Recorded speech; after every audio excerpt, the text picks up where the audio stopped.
एक बार एक व्यक्ति बुद्ध से पूछता है, बुद्ध, हम जिसे प्रेम करते हैं वह हमें हमेशा दुख क्यों देता है?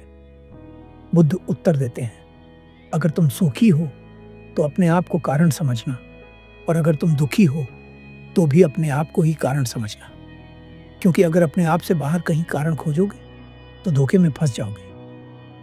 तुम्हें कारण तो कहीं नहीं मिलेगा, परंतु तुम्हारा दुख जरूर बढ़ जाएगा।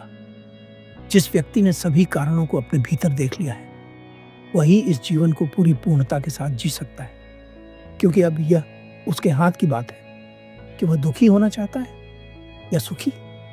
वह व्यक्ति बुद्ध की बात सुनकर चौंकता है और बुद्ध से पूछता है, बुद्ध, ऐसा कैसे हो सकता है कि कोई और व्यक्ति हमें दुख नहीं पहुंचा सकता? इसका अर्थ तो यह हुआ कि हम खुद ही अपने जीवन में दुख पैदा करते हैं। भला कोई खुद ही अपने आप को दुखी क्यों करेगा? कोई क्यों अपने आप को ही पीड़ा पहुंचाएगा? ये कैसे संभव है? बुद्ध मुस्कुराते हैं और उत्तर देते हैं, दुख कहीं बाहर से नहीं आता, वह हमारे भीतर ही पैदा होता है। ये व्यक्ति की नासमझी है कि वह सोचता है कि उसकी प्रेमिका ने उसे दुख दिया या उसके संबंधियों ने उसे दुख दिया। दुख एक ऐसा बीज है जिसे हम जानबूझकर बोते हैं, और जब वह वृक्ष बन जाता है तो उसे देखकर रोते हैं। बुद्ध कहते हैं, हमें कोई दूसरा व्यक्ति दुख नहीं देता, हमें हमारी इच्छाएं ही दुख देती हैं, जिन्हें हम दूसरों से जोड़ देते हैं। वह व्यक्ति बुद्ध से कहता है, बुद्ध, कृपा कर विस्तार से समझाइए।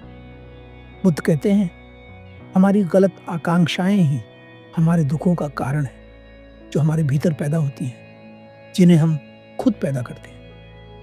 जब कोई व्यक्ति सामने वाले को देखकर अपने भीतर यह इच्छा पैदा करता है कि सामने वाला व्यक्ति उसे प्रेम करे, उसका सम्मान करे, तभी वह व्यक्ति अपने भीतर दुख का एक बीज बो देता है। क्योंकि सामने वाला क्या करेगा, ये तो उसके हाथ की बात है। उसने तुम्हें खुश करने का ठेका थोड़ी ले रखा है। वह व्यक्ति बुद्ध से पूछता है, बुद्ध, हम उन्हें कैसे समझाएं कि हम उनका भला सोचते हैं? बुद्ध कहते हैं, यही तो समस्या है। हम चाहते हैं कि कोई दूसरा हमारी भावनाओं को समझे, मगर सच्चाई तो यह है कि हम खुद ही आज तक अपनी भावनाओं को नहीं समझ पाए हैं, अपने आप को नहीं समझ पाए हैं। हम चाहते हैं कि कोई और हमें समझे, पर क्या हम खुद अपने आप को समझ पाए हैं? जीवन में कोई और हमें समझे या हमें जानने का प्रयास करे। इस बात से 1000 गुना ज्यादा जरूरी बात यह है कि हम खुद अपने आप को जानें। हमारी आकांक्षाएं जीवन भर हमें दुख देती रहेंगी यदि हम उन्हें दूसरों से जोड़ते रहेंगे और यह सोचते रहेंगे कि कोई और हमें प्रेम करे, हमारा सम्मान करे, हमारी परवाह करे। जीवन से यदि दुख को खत्म करना चाहते हो तो गलत आकांक्षाओं को खत्म कर दो। ये उम्मीद छोड़ दो कि अगर तुम किसी अंधेरे रास्ते पर चल रहे हो तो कोई और आएगा और तुम्हें रोशनी दिखाएगा।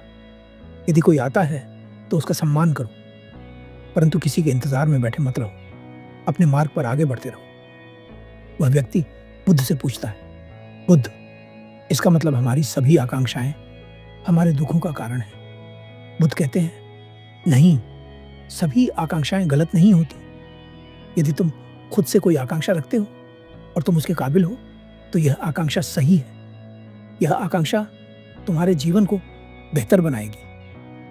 उदाहरण के लिए, यदि तुम्हारा व्यवहार बहुत खराब है और तुम अपने व्यवहार को सुधारने की आकांक्षा रखते हो तो यह आकांक्षा भविष्य में तुम्हें सुख देगी। हमारी आकांक्षाएं एक बीज की तरह होती हैं जिन्हें हम जानबूझकर अपने जीवन में बोते हैं, और भविष्य में जब वे बीज वृक्ष बन जाते हैं तो हम उनके फल खाते हैं। बुद्ध की शिक्षाएं इतनी प्रभावी हैं कि आप केवल सुनने मात्र से ही अपने जीवन में बदलाव महसूस कर सकते हैं।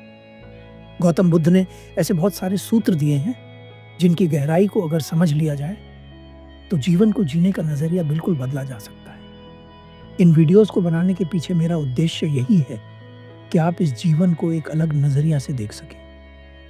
मैं आशा करता हूं कि यह कहानी आपके जीवन में एक गहरा प्रभाव डालेगी और आपका जीवन को जीने का नजरिया बदलेगा। धन्यवाद।